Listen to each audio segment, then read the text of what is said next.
पुणात्मा, ये प्रकरण जो धर्मदास जी का है इतना लंबा है कि 5 दिन का सत्संग तो इससे के टॉपिक पर हो जाए जिसमें सारा ज्ञान आ जाता है। लेकिन हमने हर तरह से हर प्रकार के पहलुओं पर आपको ज्ञान देना है और परमात्मा की पहचान आपको करवानी है। अब धर्मदास जी क्या कहते हैं कि हे भगवान, जब परमेश्वर ने उसको सृष्टि रचना सुनाई, अब सृष्टि रचना को सुनकर धर्मदास जी ने सारा ज्ञान प्राप्त करके और कहा भगवान, ये आगे लंबी कहानी है फिर सुनाएंगे, लेकिन अब थोड़ा सा सत्संग का समापन करना आज का।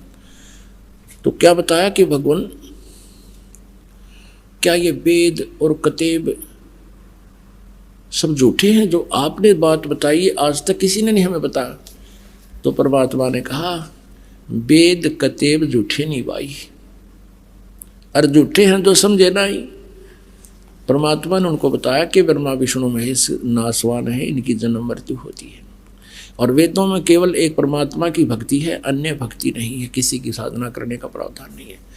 तो कहता परमात्मा ने पहले तो ये बताया था कि कोई भी एक पूजा करनी है, अन्य देवता की नहीं करनी है। तो आप परमात्मा की बातों पर विश्वास करके धर्मदास जी कहते हैं कि आप जो कह रहे हो मैं ऑब्जेक्शन नहीं करूँगा, आप सही कह रहे हो, क्योंकि डर था कहते कहीं फिर ये अंतर ध्यान ना हो जाए। तो परमात्मा, क्या फिर ये वेद और ये पुराण आदि ये सब गलत है? परमात्मा बोले नहीं, वो झूठे नहीं है, वेद कतेब झूठे नहीं भाई, झूठे हैं जो समझे नहीं। इनमें सच्ची लिखी हुई, लेकिन ये तुम्हारे गुरु ब्राह्मण ऋषि ये इन वेदों और पुराणों को, इन कतेबों को समझ नहीं सके, ये झूठे हैं, ज्ञान सच्चा है।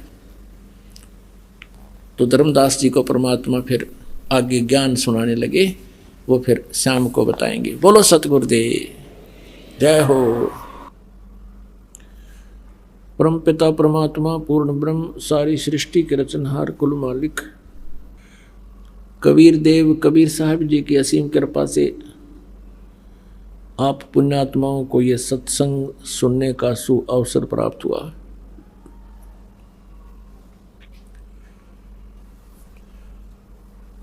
जैसा कि हमारे सभी सदग्रंथ प्रमाण कर रहे हैं,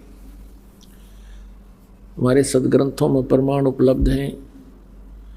परमात्मा कैसा है, कौन है, उसका नाम क्या है, और उस परमात्मा को पाने के लिए कौन कौन सी साधनाएं हैं, वो हमारे सदग्रंथों में उपलब्ध है। दुख की बात यह है कि हमें आज तक अपने सदग्रंथों में छुपे गूढ़ रहस्यों का पता नहीं लगा। कारण ये रहा कि जिनको हम संत मानते थे, ऋषि मानते थे, महर्षि मानते थे, गुरु मानते थे, वो इन सदग्रंथों से अनभिज्ञ थे, वो बिल्कुल अपरिचित थे, उनको सदग्रंथों का ज्ञान नहीं था। उन सदग्रंथों के ज्ञान को परमात्मा ने स्वयं आकर के अपनी वाणी में, सच्चिदानंद घन ब्रह्म की वाणी में, कबीर वाणी में पुनः उजागर किए। क्योंकि एक ब्राह्मण समाज को छोड़कर, ब्राह्मण वर्ण को छोड़कर कोई भी शिक्षित नहीं था, और शिक्षित ना होने से, अक्षर ज्ञान ना होने से, संस्कृत भाषा में सदग्रंथों को लिपिबद्ध होने के कारण जनसाधारण सदग्रंथों को नहीं समझ सका। और जिनको हम ऋषि महर्षि ब्राह्मण गुरु कहा करते थे, ब्राह्मण माने आध्यात्मिक गुरु, संत कहो, ब्राह्मण कहो, ऋषि कहो, ये सब गुरुपद को प्राप्त प्राणियों के ही उपमात्मक नाम है। तो जो गुरु थे वो अपने सदग्रंथों से परिचित नहीं थे, परमेश्वर ने आकर के वो जानकारी दी। ऐसे गुरु से भ्रमित किए हुए पवित्र हिंदू धर्म में जन्मे एक पवित्र आत्मा धर्मदास जी लोक वेद के आधार से साधनाएं कर रहा था, उस पुण्यात्मा को परमात्मा आकर मिले, सतलोक से चलकर आए और एक जिंदा महात्मा, एक जिंदे साधु का रूप बनाया। जिंदा महात्मा मुसलमानों में होते हैं, मुसलमान फकीर माने जाते हैं, जो एक काला सा ओवरकोट पहनते हैं, एक कच्छा पहनते हैं घुटनों तक का, और सिर पर एक काला ही टोप होता है ऊंचे से चोटे का, नो गोल गोल सा। उस जिंदे के भेष में परमात्मा आकर के धर्मदास जी को मिले। जैसा कि आपको सत्संग में सुबह सुनाया गया था, उसी प्रकरण को आगे बढ़ाते हैं। धर्मदास जी परमात्मा कबीर जी से प्रार्थना कर रहे हैं, विनती की कि हे प्रभु, आप मुझे वो यथार्थ ज्ञान सुनाइए।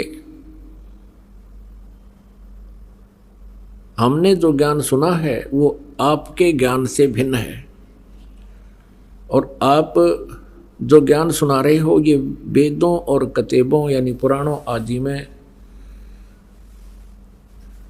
उपलब्ध नहीं है। तो क्या ये वेद और ये पुराण, कतेब, किताब, पुस्तक, होली बुक, क्या ये झूठे हैं? बस परमेश्वर कबीर जी ने कहा कि वेद कतेब झूठे नहीं भाई, झूठे हैं जो समझे नहीं। ये पुराण और ये वेद और श्रीमद् भगवत गीता ये झूठे नहीं हैं। इनको जो समझ नहीं सका वो झूठे हैं। किस प्रकार? जैसे परमेश्वर कबीर जी ने कहा कि ब्रह्मा विष्णु महेश नासवान हैं,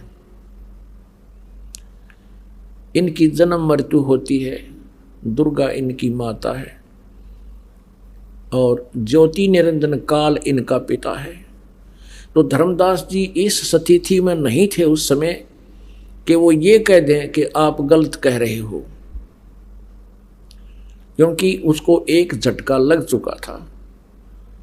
वो ज़्यादा ही वाद विवाद कर रहा था, तो परमात्मा अंतर्ध्यान हो गए थे। सारी रात बिलखता रहा, तड़पता रहा कि प्रभु एक बार दर्शन दे दो, मैं फिर विवाद करूं को नहीं। परमेश्वर दयालु है, वो तो उद्देश्य से इससे ही आए थे कि किसी प्रकार ये मुझे पहचान ले मेरे बच्चे, इनको यहाँ भी सुख दूंगा। पुणात्मा, सतयुग में ये प्राणी इस काल के लोक में बहुत सुख महसूस करता है। लाखों वर्ष की आयु, स्वस्थ शरीर होता है, स्वस्थ शरीर होता है और लाखों वर्ष की आयु होती है, और बाग बगीचे फल खूब फलदार होते हैं। पिता से पहले पुत्र की मृत्यु नहीं होती, स्त्री विधवा नहीं होती, और बहुत शुद्ध वातावरण होता है। तो उस सुख को पुण्यों के आधार से काल भगवान ने दे रखा था। अब त्रेता युग में कुछ पुण्य कम हुए, इन प्राणियों के कष्ट बढ़ने लगे। द्वापर में और कम हो गए और ज़्यादा थोड़ी सी तकलीफ इनको होने लगी। अब कलयुग में वो पुण्यात्माएं जो बार बार जन्म प्राप्त करते हुए आ रहे हैं, अब कलयुग में उनके पुण्य बिल्कुल अक्षीण हो चुके हैं। अब पुण्यात्माओं, परमात्मा प्रसन्न हो गए आप पे, क्योंकि आपके लिए इस अनमोल ज्ञान को आप तक पहुंचवा दिया। ये काल के दूत और ये काल भगवान कभी भी इस ज्ञान को आप तक नहीं पहुंचने देता, क्योंकि इन काल के दूतों, ऋषि, महर्षि, नकली गुरुओं, मंडलेश्वरों को उसने इसीलिए भेज रखा है कि जनता को सच्चाई का पता नहीं लगने देना, ये बोली आत्मा मानव को। और जिस कारण से वो काल प्रेरित होकर के इस सत्य का घोर विरोध करते और करवाते रहे हैं। लेकिन अब परमात्मा की कृपा हुई है कि समाज को शिक्षित किया जाता न पहले, नहीं तो ये पहले सन 1398 से सन 1518 तक परमात्मा यहाँ आए रहे और यही ज्ञान बताया करते थे, जो लिपिबद्ध करवाया गया था, जो आज दास आपको पढ़ पढ़ कर सुना रहा उस मालिक की महिमा को। तो उस समय इन नकली गुरुओं ने इस ज्ञान को हम तक नहीं आने दिया और कबीर जी का एक घोर विरोध करवाया। आम जनता नफरत करने लगी कबीर परमात्मा से, लेकिन परमेश्वर ने अपना जो कार्य करना था वो कर दिया था। ताकि वो लीला इसलिए की थी कि 600 वर्ष पहले परमात्मा ने जो ज्ञान बोला और लिखवाया था, आज वो हमारे सदग्रंथों में है। इससे हमें पहचान होगी कि वो परमात्मा थे। अक्सर ज्ञान ना होते हुए भी सदग्रंथों के गुण रहस्य उन्होंने अपनी सच्चिदानंद घन ब्रह्म की वाणी में, कबीर वाणी में लिपिबद्ध करवा दिए। तो वो परमात्मा आपको चाहता है कि अब भी सुख दूंगा, आप देख लेना, ये ज्ञान पूरा विश्व में जाएगा। और जो हाहाकार मची हुई है अब किसी ने देख ले, 2 नंबर के काम करते समय कति आगा पीछा नहीं देखता। मानो मिलावट करने की दाव लगता है, मिलावट कर लेता है, चोरी का दाव लगता है, चोरी कर लेता है, रिश्वत का दाव लगता है, रिश्वत ले लेता है। एक माया ही आधार बन गई है। किसी क्षेत्र में देख लो, रक्षक भक्षक हो चुके हैं। ये स्थिति जो वर्तमान में अब मानव की हो चुकी है, ये बहुत क्रिटिकल स्टेज आ गई है। इज्जत रही नहीं, बड़े छोटे की शर्म रही नहीं। और माया के लिए आप देखते हो इतनी इतनी घटनाएं सुनते हैं। जब मंत्री, मुख्यमंत्री, प्रधानमंत्रियों को भी और जजों को भी ये कहा जा रहा है कि इनमें भी कुछ व्यक्ति घने भ्रष्ट हो चुके हैं, फिर आम जीव कैसे जीवेगा? उसको क्या आधार रह गया फिर जीने का? तो पुण्यात्माओं, इस काल भगवान का तरीका है दूसरा, ऐसे दुष्ट लोगों को सेट करने का। इस काल का तरीका है जैसे परशुराम जी को भेज दिया, उस समय यही स्थिति आ गई थी जो वर्तमान में इन राजनेताओं की आ चुकी है। तो उस समय उन्होंने क्या किया कि वो सब दुष्ट हो गए थे। अक्षत्री लोग विष्णु लोक से एक पुण्यात्मा भेजी गए थे और परशुराम जी ने सभी अक्षत्रियों को उनको काटा था, फरसे से मूछ दिया था, कति काट दिया था। और पूरी पृथ्वी पर कोई उन्नकमी आत्मा छोड़ी नहीं थी। इस तरह सेटिंग करता है युग काल। और कबीर परमात्मा कैसे सेटिंग करता है, ये समाधान नहीं है जो वो किया गया था उससे। ठीक है, कुछ दिनों के लिए कुछ डर भय बन जाता है, लेकिन अंतःकरण में जगह बनी नहीं। परमात्मा कबीर जी का जो तरीका है वो ज्ञान के आधार से मानव को सच्चाई से परिचित करा करके, अध्यात्म ज्ञान से परिचित करा के इसका उत्थान करता है। बुरे से बुरा, डाकू से डाकू व्यक्ति भी इस ज्ञान को समझकर तुरंत बुराई त्याग देता है। तो एक बार अब फिर विश्व में ये ज्ञान पूरे विश्व में जाएगा। परमात्मा कबीर जी ने 600 वर्ष पहले अपनी वाणी में लिख रखा है कि धर्मदास, एक समय आएगा कलयुग में पूरे विश्व में मेरी ही पूजा हुआ करेगी। जो भक्ति करेगा वो तो करेगा मेरी ही, ना करेगा वो अलग बात होगी। और परमात्मा के चाहने वाली पुण्यात्माओं का किसी भी धर्म मजहब में कमी नहीं है, लेकिन उनको रास्ता ठीक ना मिलने से वो अपने अपने उस लोक वेद अक्षेत्रीय ज्ञान के आधार से फिर भी वो कोई ना कोई प्रयत्न परमात्मा के लिए कर ही रहे हैं। तो अब एक बार फिर पुनः ऐसी स्थिति आएगी जैसे सतयुग में थी। इन कुछ पंथ ऐसे हैं जैसे राधा स्वामी पंथ, धन धन सतगुरु पंथ, इन जब बैठा दिया निरंकारी पंथ, और ये दूसरे जो हैं बाल योगेश्वर अंसादेश वाले पंथ, इन्होंने ऐसा जुल्म कर दिया, ऐसा लोक वेद बनवा दिया इन काल के दूतों के माध्यम से।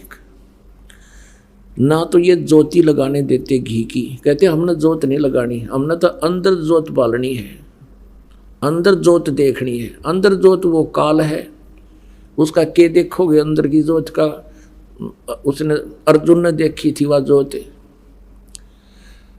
वो ज्योति निरंजन अर्जुन ने देखा था जब उसने विराट रूप धारण कर दिया, कलेजा पाट गया होता, सारा कापा खड़ा खड़ा, और तुम थारे तीन दिखा दिया तो हार्ट अटैक हो जाएगा। धार्मिकता इन पंथों ने नष्ट कर दी। ये कहते हैं ना धर्म करना, ना दान करना, ना कोई जोत लानी, ना कोई अवन पाठ करना, बस के करना, समाधि लाना 2.5 घंटे सुबह 2.5 घंटे शाम, और ये 5 नाम जाप करना, निरंकार ओंकार ज्योति निरंजन सोहम और सतनाम, अकाल मूर्त शब्द स्वरूपी राम और सतपुरख। ये बकवाद गढ़ रखी सारी, ये यूजलेस नाम है, इनका कोई मंत्र कहीं अस्तित्व नहीं है। वो परमात्मा के पाने के मंत्र भी ठीक नहीं इनके। पहले हम विशेषकर हिंदू समाज में प्रत्येक के घर में ज्योत जला करती घी की। अब ये करोड़ों की संख्या में राधा स्वामी धन धन सतगुरु पंथाड़े हैं और कोई भी ज्योत तक नहीं लाता, बंद करवा दी। काल न तक कर्म फुड़वाने हैं इनके सबके। गीता जी अध्याय नंबर 3 में श्लोक नंबर 10 से लेकर 15 तक स्पष्ट किया है कि सभी प्राणियों की 14-15 में, अध्याय नंबर 3 के 14-15 में किया कि सभी प्राणियों का शरीर अन्न से उत्पन्न होता है, अन्न वर्षा से होता है, वर्षा यज्ञ से होती है, और यज्ञ शास्त्र अनुकूल साधना से होते हैं। और यहाँ शास्त्र अनुकूल कर्मों से यथार्थ यानी सही यज्ञ उससे होती है। और यज्ञ उत्पन्न हुए काल से, ब्रह्म से, क्योंकि ब्रह्म काल के लोक में आए तो हमने कर्म करने पड़े और कर्म का ही फल मिल रहा है। यहाँ पर सतलोक के अंदर कर्म नहीं थे, वहाँ निष्कर्म जो है मुक्ति हमें प्राप्त थी, बिना काम किए मिल रहा था। लेकिन वो सुख हमसे उठा नहीं और हम यहाँ काल के जाल में आकर अब डलेट हो रहे हैं।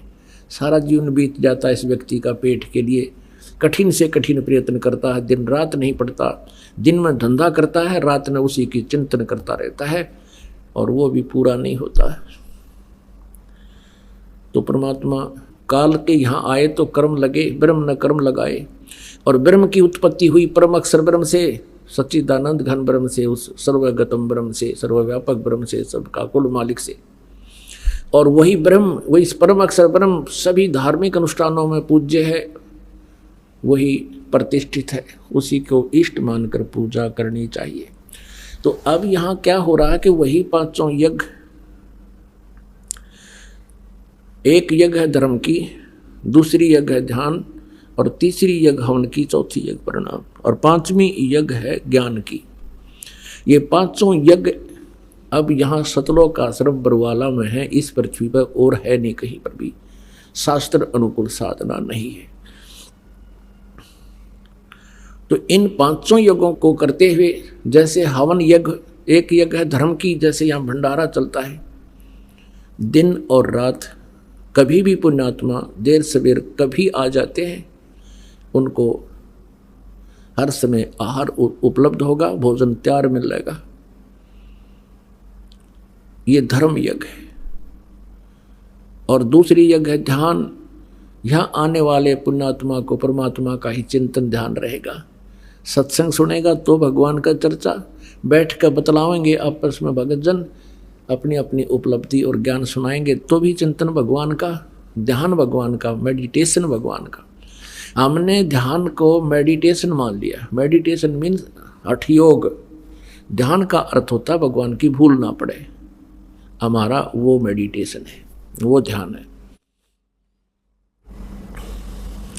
तीसरी यज्ञ है हवन की। अब यहाँ पर ये ज्योति जल रही है परमात्मा की। अब जैसे वेदों में ऐसा नहीं है कि बठवाड़ा लकड़ गिर जो उसमें सुबह करें चम्मच ठोक ठोक के। हवन का अर्थ है घी प्रज्वलित कर देना, देसी घी, गाय भैंस का। उससे जो प्रतिक्रिया एटमॉस्फेयर में होती है वो होगी ही होगी। अब परमात्मा ने एक सिंपल वे निकाला। एक रुई, एक 100 ग्राम रुई, गणित 200 ग्राम रुई से आप चाहे 2 क्विंटल घी सवा कर लो। और यदि लकड़ियों में डालोगे तो उसमें मनमाने 20 किलो लकड़ियों में काम बने। तो 20 किलो लकड़ी जड़ेंगी, उनसे कार्बन डाइऑक्साइड अधिक हुआ। और एक 100 ग्राम 150-200 ग्राम रुई जड़ेगी, उसमें कार्बन डाइऑक्साइड बहुत ही कम होगा। और हवन घी प्रज्वलित होगा, उसका जो वाष्पीकरण हो करके पूरे ब्रह्मांड में इसका बहुत तीव्र गति से इफेक्ट होता है, जिससे वर्षा होती है। तो अब ये धार्मिक अनुष्ठान पूरी पृथ्वी पर प्रारंभ हुआ है। तो ऐसे परमात्मा बहुत अच्छी तरह समय समय पर वर्षा किया करेंगे, जो पूरा विश्व इस तरह की साधनाएं किया करेगा। यहाँ तो हवन हो ही रहा है, अब लगभग 600 पाठ हैं, और 600 का मतलब 600 किलो देसी घी यहाँ हवन होगा, 6 क्विंटल का इन 4 दिन में। और प्रति महीने 5 क्विंटल घी का लगभग हवन हो रहा है परमात्मा कबीर जी के आदेश अनुसार। एक यज्ञ है धर्म की, दूसरी यज्ञ है ध्यान, तीसरी यज्ञ है हवन की, चौथी यज्ञ प्रणाम। यहाँ प्रणाम करते हैं भगवान को, आत्मा में विनम्रता आती है, अहंकार दूर होता है। परमात्मा तभी निकट आता जब हमारे अंदर से ये करड़ापन कम हो जाएगा।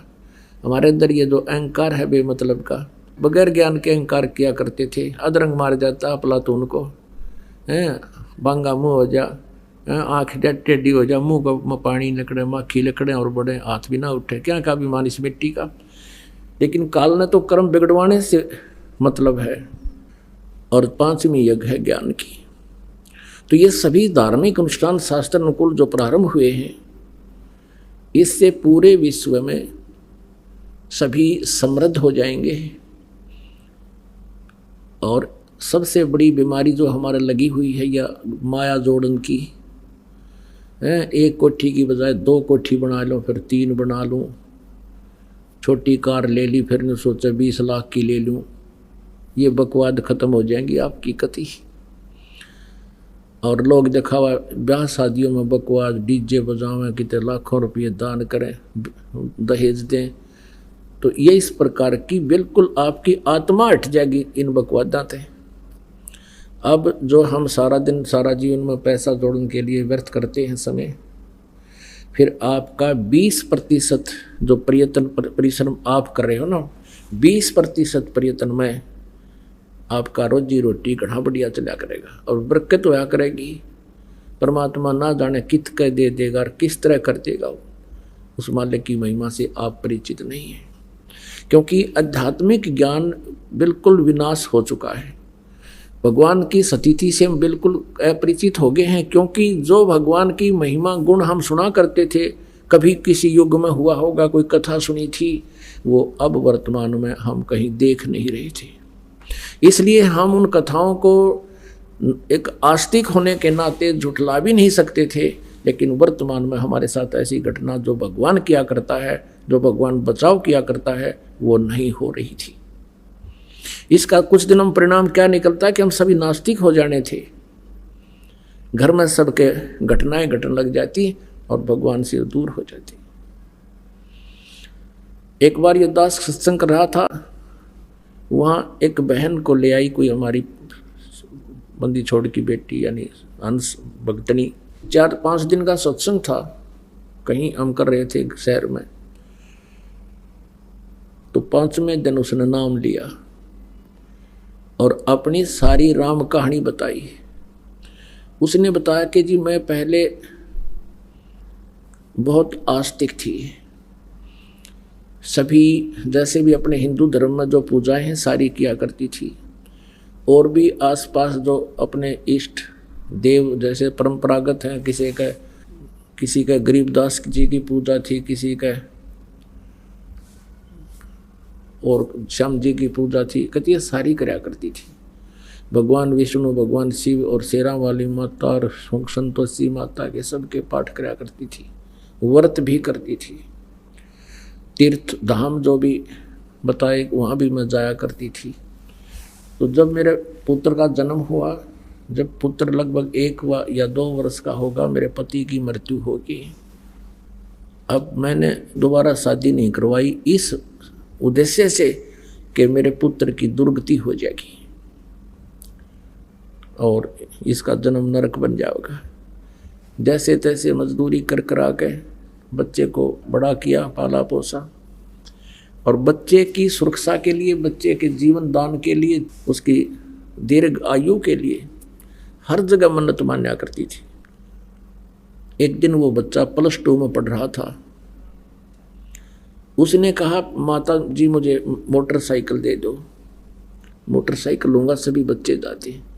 अब मैं डरती थी कहीं मेरा बेटा दुर्घटनाग्रस्त ना हो जाए, चोट ना लग जा, मैं नहीं चाहती थी उसको मोटरसाइकिल दूँ, लेकिन वो दुखी घना हो गया। और मैं ये सोचती थी कि कहीं ये बेटा न्यू महसूस ना कर ले, आज मेरा पिताजी होता तो मुझे सब वस्तुएं मिलती, और माँ मुझे ये उपलब्ध नहीं करवा रही।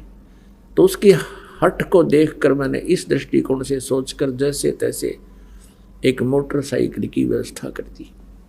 वो अपने मित्र को साथ लेकर के प्रतिदिन अपने कॉलेज में जाता था, विद्यालय में जाता था। एक दिन बता रही थी कि मैंने खाना बनाया, बच्चे को खाना खिलाया। वो अपना मोटरसाइकिल लेकर प्रतिदिन की तरह निकल गया, अपने साथी को उसके घर से लिया, चला गया। और मैंने वो कुछ शेष 2 व्यक्तियों की रोटी थी, मैंने शेष 2-4-5 रोटी थी वो बनाई, और बना के हाथ धो के मैंने नहीं सोचा था तू रोटी खा ले। खाना खाने के लिए गिलास तोड़ा था, इतने में उसका मित्र भागा भागा आया, और उसके भी हाथ से कहीं चोट लगी हुई थी, रक्त बह रहा था, उसके घुटनों से कपड़े फटे हुए थे। मैं एकदम सख्ते में आ गई और पूछा बेटा क्या हो गया? उसने कहा आंटी हमारा एक्सीडेंट हो गया, बाइक का चोट कहीं लगी। और मैं उसी समय वो गिलास नो का नो हाथ से छूट गया, नंगे पैरा, सिर पर कपड़ा नहीं, भाग ली उस बच्चे के साथ साथ जिधर वो बता रहा था। वहाँ जाकर देखा कि वहाँ कुछ रक्त, एक्सीडेंट दुर्घटना के बाद जो गिरता है वो रक्त पड़ा हुआ था, मोटरसाइकिल टूटी पड़ी थी, बच्चे को मेडिकल ले जा चुके थे, हॉस्पिटल ले जा चुके थे। वहाँ पहुँचते ही पता लगा कि बच्चे की डेथ हो गई है। उस हॉस्पिटल के द्वार का टक्कर मारी और सिर फट गया, 7 टाँके आए मेरे सिर में। काफ़ी देर में होश आया।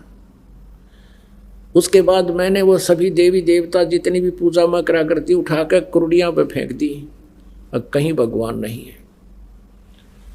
और काल यही चाहता है कि ये नास्तिक हो जाए, फिर परमात्मा आवा मारे जाइयो माथा उनके साथ, कितनी मत्था पे चाई कर लियो, ये सुने को ना भगवान है को नहीं।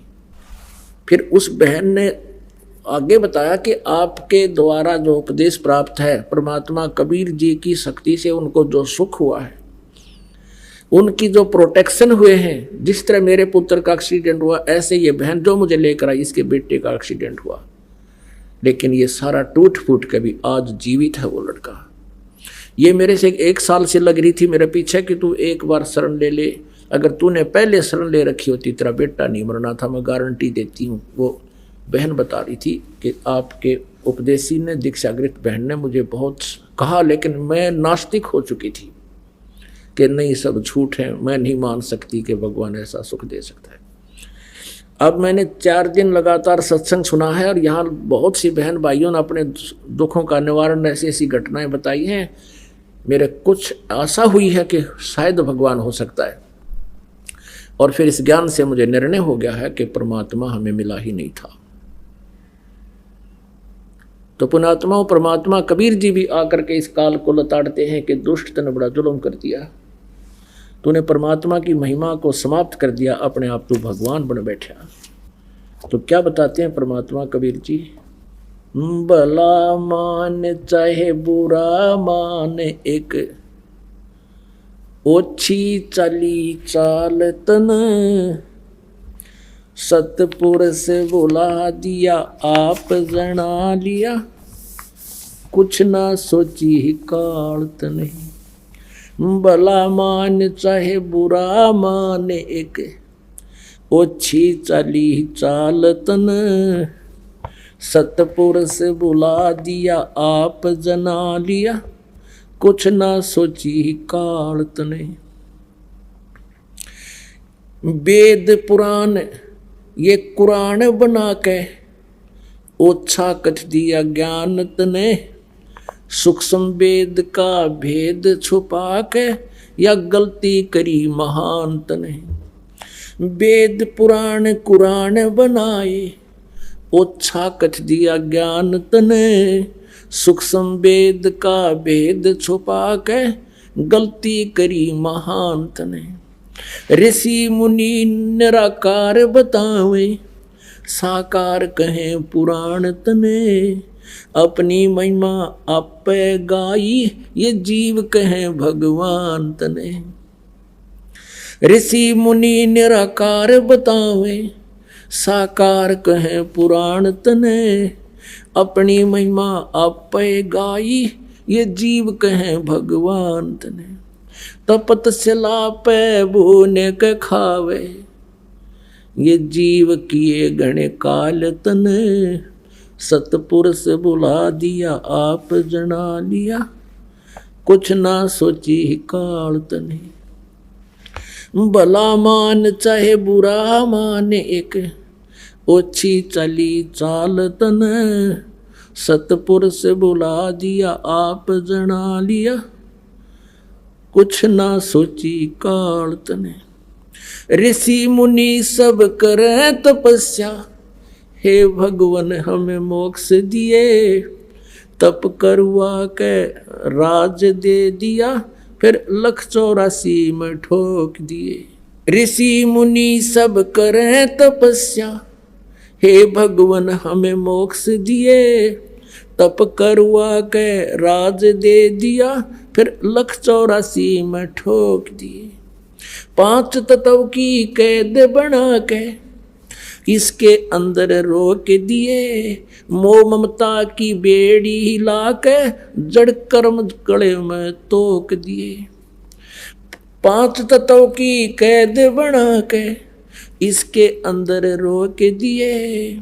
मोह ममता की बेड़ी हिला के जड़ कर्म गले में तोक दिए। काम क्रोध अहंकार लोभ का खूब बनाया जाल तने। सतपुरुष बुला दिया आप जना लिया, कुछ ना सोची काल तने। भला मान चाहे बुरा मान एक, ओछी चली चाल तने। सतपुरुष बुला दिया आप जना लिया, कुछ ना सोची काल तने। एक माई का पति मर्यावा, दुख में माथा फोड़ थी। मेरे बेटे की तो खैर राखिए, न्यू हाथ तेरे ते जोड़े थी। एक माई का पति मर्या वो, दुख में माथा फोड़ थी।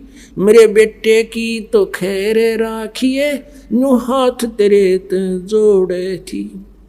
उस दुखिया का एक बेटा, वह बेटे पे दिन तोड़े थी। अपने पूत की खैर के लिए वो तेरे देई धाम को दौड़े थी। उस दुखिया का एक बेटा, बेटे पे दिन तोड़े थी। अपने पुत्र की सुरक्षा के लिए तेरे देई धाम पर दौड़े थी। उसके आगे ओ भी खा लिया, कति करी ही न टाल तने। सतपुरुष बुला दिया आप जना लिया, कुछ ना सोची ही काल तने। भला मान चाहे बुरा मान एक, ओछी चली चाल तने। सतपुरुष बुला दिया आप जना लिया, कुछ ना सोची ही काल तने। एक तरफ तो कंस बनाया, और बनाया कृष्ण भगवान तू ही। अपना स्वार्थ सिद्ध करने को ये बना दी चारों खान तू ही। एक तरफ तो कंस बनाया, और बनाया कृष्ण भगवान तू ही। अपना स्वार्थ सिद्ध करने को ये बना दी चारों खान तू ही। सतगुरु जी की मेरे हुई तब, अमन तेरी जान हुई। ओछी उपासना सारी ये छूट गई, अब बुरे कर्मों से आन हुई। सतगुरु जी की मेरे हुई तब, अमन तेरी जान हुई। ओछी उपासना सारी ये मिट गई, ये बुरे कर्मों से आन हुई।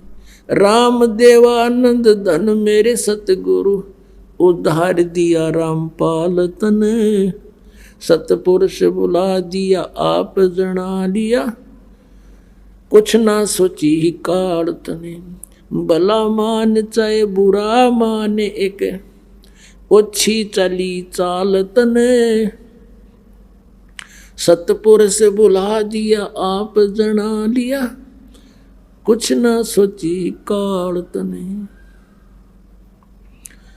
अब इस शब्द के माध्यम से ये निर्णय किया गया है कि परमात्मा ने इस काल को आकर धिक्कारा और कहा कि तू राजी रह या दुख पा, काल तने बहुत जुल्म कर दिए। क्या बताते हैं कि तूने सतपुरुष पूर्ण परमात्मा अर्थात मेरी महिमा का नामो निशान मिटा दिया और अपने आप तू भगवान बन बैठा। अपना आत्मा परमात्मा कहते मुल्ला माया मग में बैठी अंसा चुन चुन खाई, ये ज्योत स्वरूपी कहे निरंजन में ही करता भाई।